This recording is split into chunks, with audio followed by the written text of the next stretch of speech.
Dans ce chapitre, nous allons voir ensemble comment créer un formulaire de connexion et comment créer une option, un bouton pour se déconnecter. Pour commencer, il faut savoir que Django intègre automatiquement un système d'authentification. Dans Django, il existe un modèle d'authentification qui est le modèle qui représente un utilisateur et il est déjà conçu par Django. Il contient par défaut les champs de base, le nom d'utilisateur, email, nom, prénom et le mot de passe. Mais il est possible pour nous de modifier ces champs comme la photo de profil qui n'est pas disponible sur le modèle de base. Le modèle vient de django.country.auth.models et il s'appelle user et s'importe comme ceci. En utilisant ce modèle, nous pouvons créer une vue et un formulaire qui permet de s'inscrire. Il faut aussi savoir qu'il existe un formulaire d'inscription déjà conçu par Django et qui vient de django.country.auth.forms.user-creation-form que nous pouvons tout de même modifier ou créer notre propre formulaire. Pour gérer la connexion, il existe une vue déjà conçue par Django dont nous pouvons modifier le formulaire. Si vous allez dans le site d'administration de Django, on a ici, comme vous voyez, l'application Authentication and Authorization. Alors, l'authentification va vérifier qui vous êtes et l'autorisation, c'est les permissions, il va vérifier si vous êtes permis de voir une page ou d'effectuer une action. Comme par exemple, dans notre cas, l'authentification représente le compte d'utilisateur. Il va créer un compte, s'inscrire avec ce compte et pourra se déconnecter avec un compte et se reconnecter. Après l'authentification, le système de poste sera sécurisé parce que un utilisateur pourra supprimer et éditer juste ses posts et pourra visualiser les posts des autres utilisateurs. Alors, comme vous voyez ici, on a un modèle users. Dans le fichier admins.py de l'application posts, on avait enlevé le modèle groupe de l'interface d'administration en utilisant ici un register et nous l'avons importé de l'application Auth de Django qui est l'application par défaut de Django qui gère l'authentification. Cette application provient d'ici. Si on voit les paramètres, on descend en bas, dans la liste Installed Apps, on a ici django.country.auth. Dans la liste Installed Apps, c'est les applications installées dans Django. Nous avons ajouté notre propre application qui est Post, et là on a plein d'applications par défaut de Django. Ici on a celle pour gérer l'administration, et là on a celle de l'authentification, juste ici. Pour rappeler, notre but actuel sera que quand l'utilisateur ne s'est jamais connecté, quand il essaiera d'accéder à notre application, il sera redirigé automatiquement vers la page de connexion. Et cette page-là, qui liste tous les posts, il ne sera pas autorisé pour la voir s'il n'est pas authentifié. Une fois l'utilisateur connecté, il sera directement redirigé vers cette page-là et aura la possibilité de créer un post. Et il aura l'option de se déconnecter juste ici. Et dans une prochaine vidéo, nous allons voir comment ajouter un formulaire d'inscription pour créer justement un utilisateur. Pour le moment, nous allons le faire directement par l'interface d'administration. Alors, si je clique sur Users, on a tous nos utilisateurs et pour le moment, on a un seul utilisateur. Si je clique sur cet utilisateur, comme on a vu, on a le nom d'utilisateur, le mot de passe qui est haché. Cela veut dire que nous ne pouvons pas voir le mot de passe qui est tout à fait normal. Pour l'algorithme de cryptage, nous allons y revenir dans une prochaine vidéo. Comme je vous ai dit, on a le nom et le prénom. On a l'adresse email. Et on a ici quelques autres champs.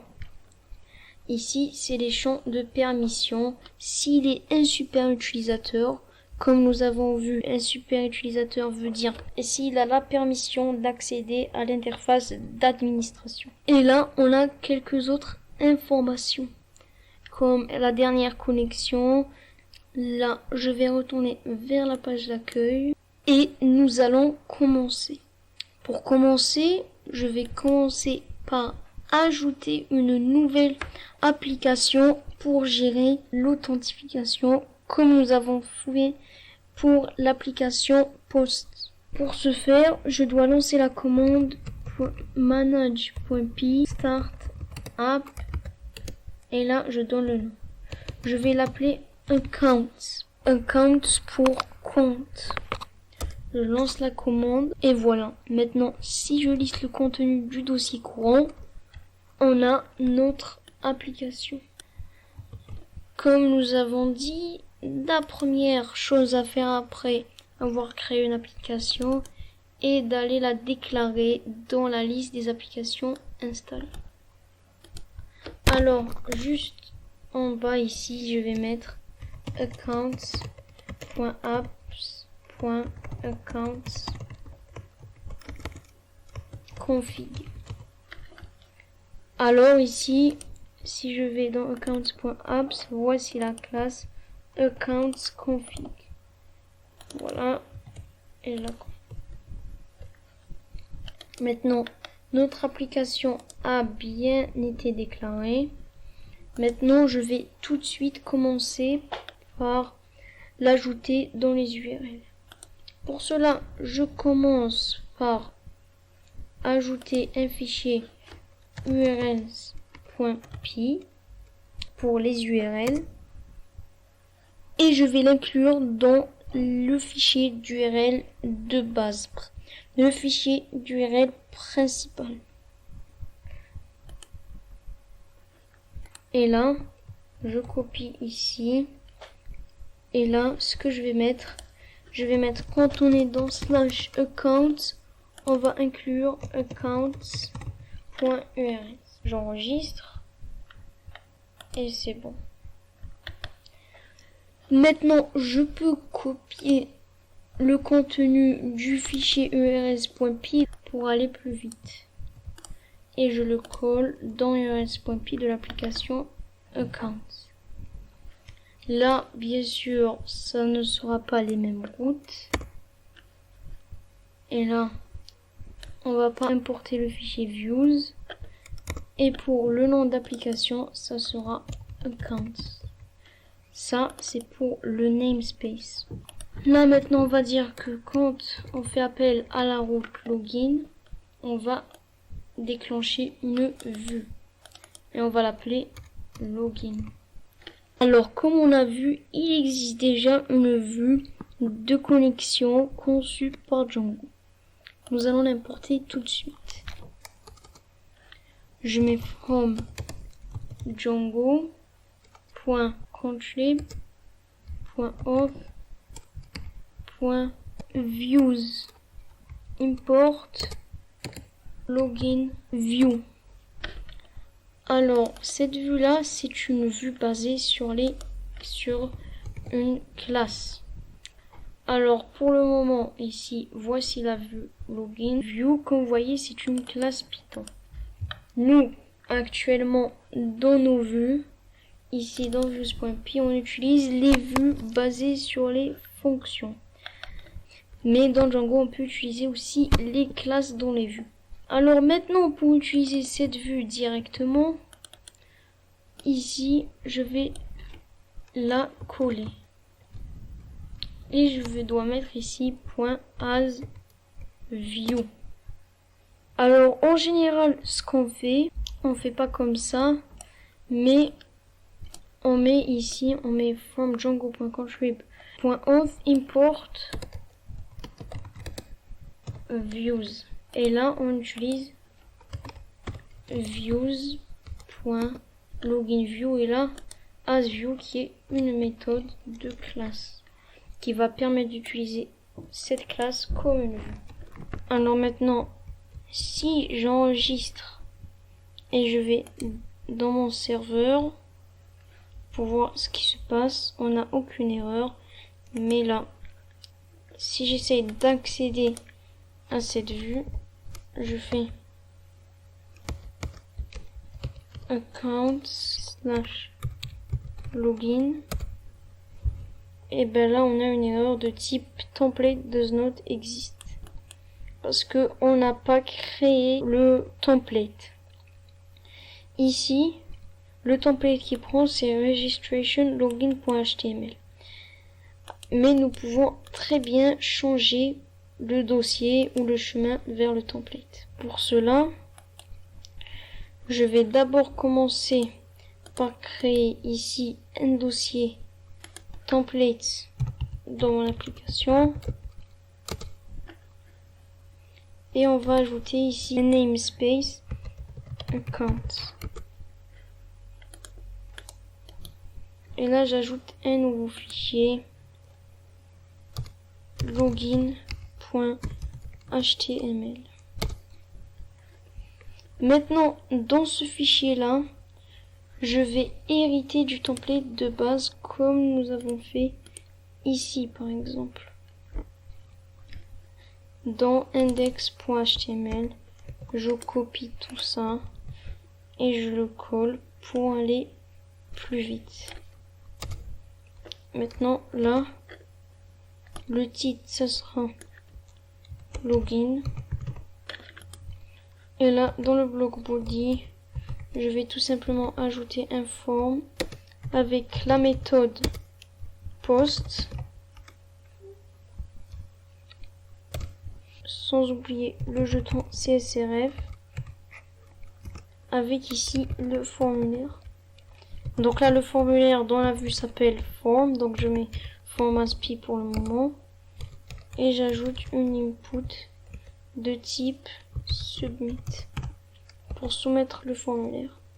Il n'aura pas de nom, mais la propriété value pour donner un nom au bouton. Et là, je vais mettre login. Maintenant là, si je actualise encore, il ne va pas reconnaître mon template. Maintenant là, on doit lui passer un paramètre template name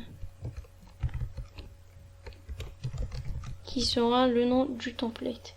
Et là, on lui donne ici accounts login.html.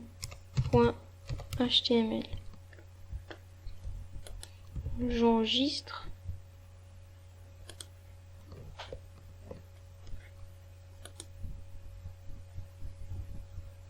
Et là, on a notre formulaire qui est automatiquement généré. Je peux me connecter ici. Si je fais fediskube et le mot de passe, je mets login. Là, c'est juste qu'on a une erreur de type 404 parce que dans la vue, automatiquement, quand on se connecte, il va nous rediriger vers la vue Accounts Profile. Et cette vue chez nous n'existe pas. Alors nous, ce qu'on va faire, on va la changer, on va la mettre à ici la vue Index.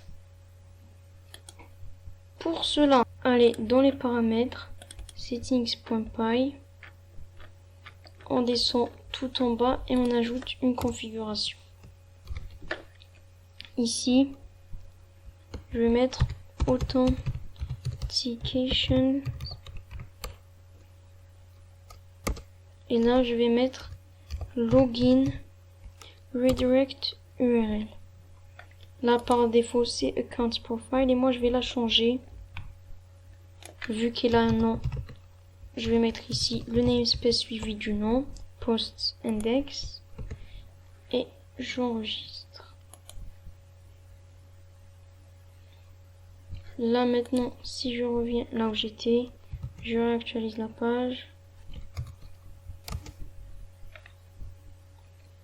Je mets ici le nom d'utilisateur et je mets le mot de passe. Et là, on est automatiquement redirigé vers la page d'accueil. Maintenant, regardez, si je tente ici, comme vous pouvez voir, je suis authentifié. Mais si je tente ici d'aller dans Account Login, eh ben, je peux. Et normalement, ce n'est pas le cas parce que quand on est authentifié, on ne doit pas être autorisé de voir la page de connexion. Pour cela, il y a un autre paramètre ici dans AsView, c'est Redirect Authenticated User. C'est un booléen et nous allons le mettre à true. Si j'actualise la page, je suis redirigé encore vers la page d'accueil.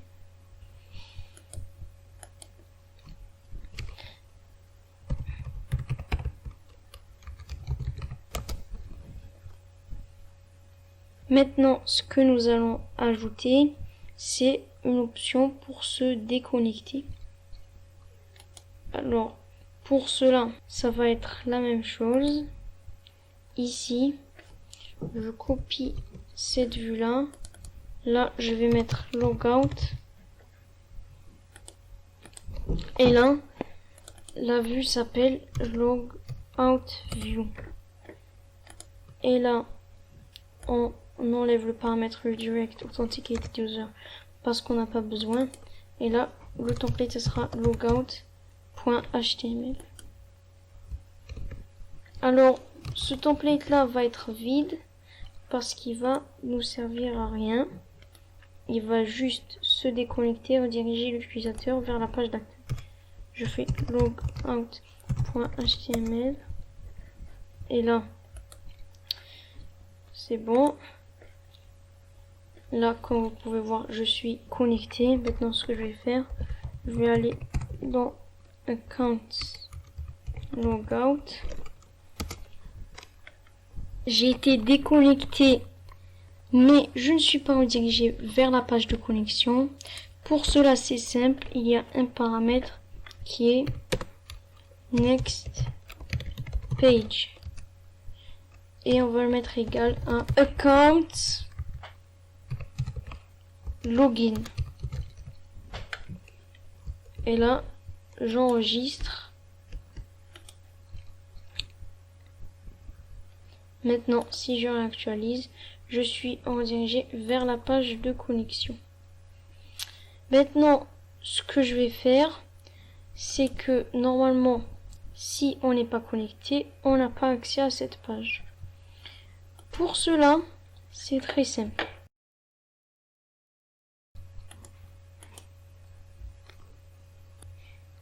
Il suffit d'aller dans la vue index et là, on va ajouter un décorateur Python.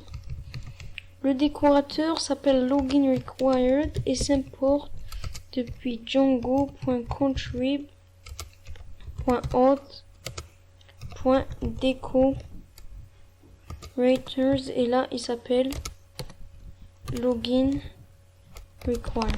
Et là maintenant, je peux l'utiliser. Alors là, je vais mettre ici. Donc si la vue show et la vue new post. Toutes les vues. Et voilà.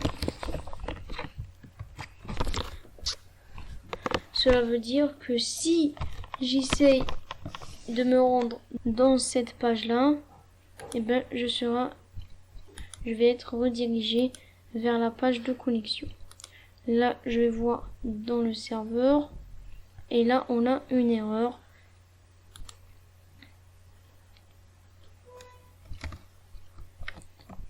Et là, ici. Maintenant, si j'essaye d'accéder à la page d'accueil, je suis redirigé vers la page de connexion. Et là, on a le paramètre Next qui contient la route là où je vais être redirigé quand je vais me connecter. Parce que par exemple, si je suis ici dans la page d'accueil, quand je me connecte, j'ai envie de retourner vers la page d'accueil directement. Donc là, je me connecte. Et voilà. Maintenant, comment il sait que la route login est account login? Tout simplement parce que c'est la route par défaut. Mais vous pouvez la changer en ajoutant ici dans les paramètres My Blog Settings. Vous pouvez ajouter ici login URL. Et là, comme vous voyez, par défaut, c'est account login. Donc moi, je vais la mettre en account .login. Je préfère utiliser les noms. Mais j'aurais pu ne rien mettre parce que c'est là déjà la route par défaut. Maintenant, ce que je vais faire, c'est que là, si je me déconnecte, d'ailleurs, avant ici, je vais remplacer ce lien-là par le lien de déconnexion. Alors, pour cela, je vais dans le layout de base, dans les portions, et je vais dans header. Et là, au lieu de mettre link, ici, je vais mettre log out. Et là, je vais mettre l'URL. Je mets ici URL account log out. Et voilà. Maintenant, si j'actualise,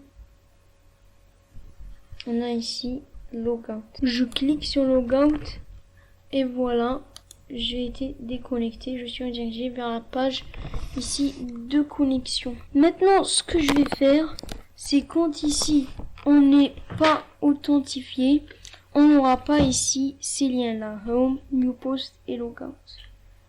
Mais on aura les liens login et sign up pour register, pour s'inscrire.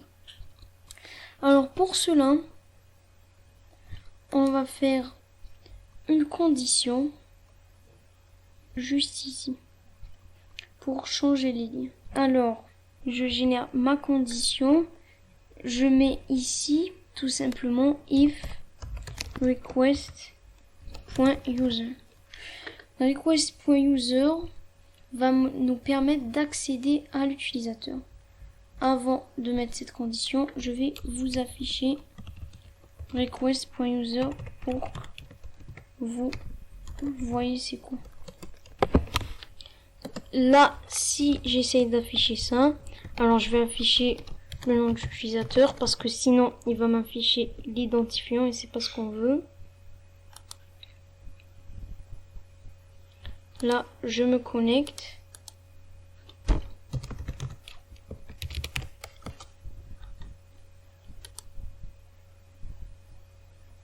Et bien là, on a le nom d'utilisateur.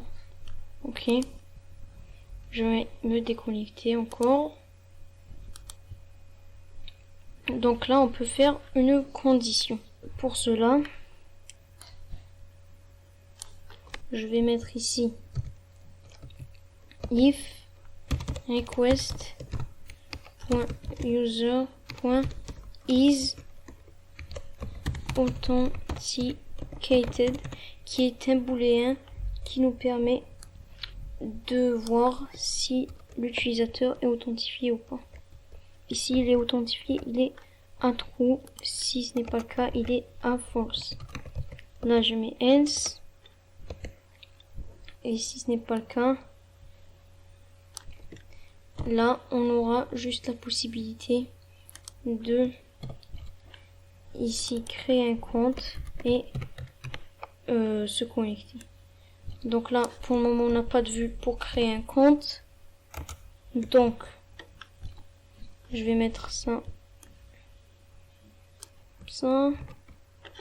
Et là, je mets sign up.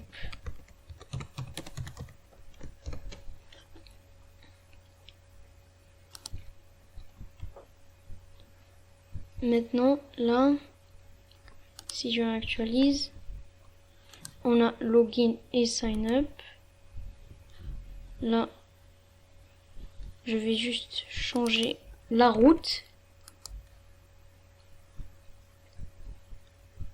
Là, je réactualise. Et voilà.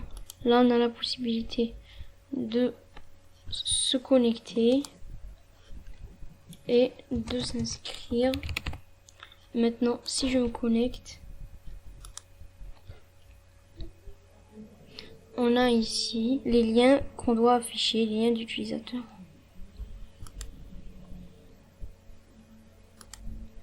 Là, je vais me déconnecter et nous allons rapidement styliser ça. Alors, pour styliser ça, il va falloir créer notre propre formulaire, qui veut dire modifier le formulaire qui existe déjà. Alors, pour cela, dans notre application ici, je vais fermer ça.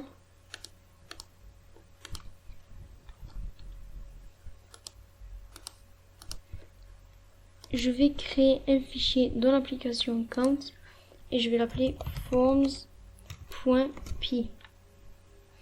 Dans ce fichier, j'importe from Django port forms. Et cette fois-ci, nous n'allons pas utiliser les modèles forms. Nous allons utiliser une autre classe qui permet de modifier le formulaire de connexion. Là, je mets from django.contrib.auth.forms et là, le formulaire s'appelle authentication form. Maintenant, je vais mettre une classe. Je vais l'appeler login form.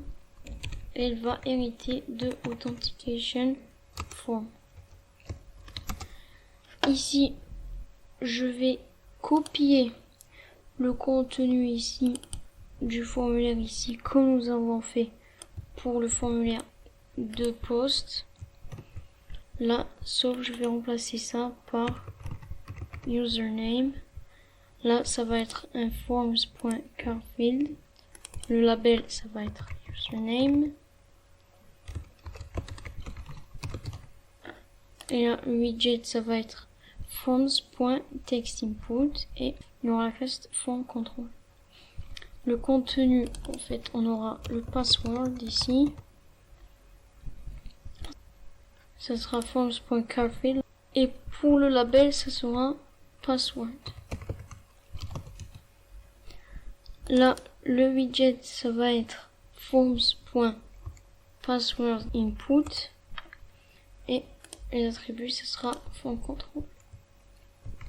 J'enregistre. Pour utiliser cette classe, on va aller ici dans les URL de account. Et là, le paramètre, ici, ce sera authentication form. Et là, on va importer notre formulaire. Je vais mettre from .forms import login form. Et là, je vais le passer juste ici en paramètres. Maintenant, si je actualise, on a les classes qu'on voulait. Maintenant, ce que je vais faire, je vais styliser un peu plus ça. Alors, pour cela, on va aller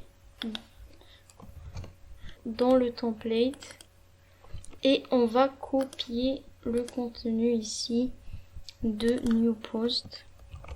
Ok, on va faire, ça sera le même style de formulaire. Et là, on va tout coller ici. Là, ça sera login. Là, on aura les erreurs. Là, on aura tout ça. Et là, la valeur, ça sera login. Maintenant, si j'actualise,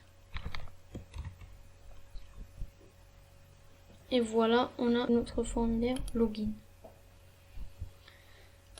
Maintenant, ce que je vais faire, c'est comme vous voyez ici, on hérite du layout de post. Et c'est pas ce qu'on veut. On veut hériter du layout de account. Pour cela, on va le créer. Je mets ici layout. Et je crée un nouveau fichier base.html. Ici, on va copier le contenu, ça sera presque la même chose. Là, on va remplacer ça par account et on va créer notre propre fichier CSS. Donc là, on va créer un dossier statique.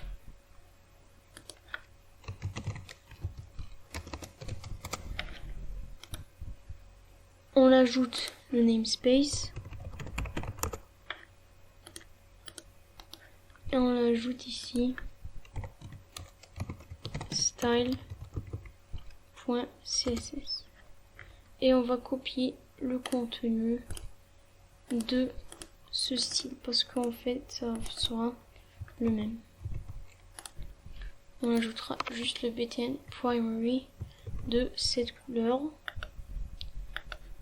Maintenant, je vais déplacer ce style.css dans un dossier CSS. Et là, je vais mettre ici move. Et je vais mettre ici dans CSS. Là, normalement, ça va marcher. Et voilà, ça marche, on a notre bouton. Mais là, le problème, c'est qu'on est en train de répéter du code. En fait, on veut que ce btn primary, le style du btn primary, on veut qu'il s'applique pour toute l'application. Donc pour cela, je vais l'ajouter ici dans le CSS de base. Voilà. Et là, je vais laisser les fichiers CSS des applications vides pour le moment. Si j'actualise, on aura normalement le même résultat. Et voilà, tout marche. On a la possibilité de se connecter. Je vais me reconnecter. Alors là, si je mets info mot de passe, l'erreur ne s'affiche pas. Ici, parce que c'est pas form.subject.error ici, dans la condition, mais je vais remplacer ça par form.nonField error. Ça veut dire des erreurs sans champ. Avec S. Voilà. Maintenant, si je mets info mot de passe, je me connecte. Et voilà, on a l'erreur, la validation automatiquement par Django. Please enter correct username and password. Et là, note that both fields may be case sensitive. Là, si je mets un bon mot de passe, je me connecte. Et voilà. Et là, j'ai la possibilité de me déconnecter. Alors, normalement, c'est tout pour ce chapitre. On a vu comment faire un formulaire de connexion et comment se déconnecter. La prochaine fois, normalement, on va faire comment mettre en place un formulaire d'inscription. Alors, j'espère que ce chapitre vous a plu et moi, je vous dis à la prochaine pour le prochain chapitre.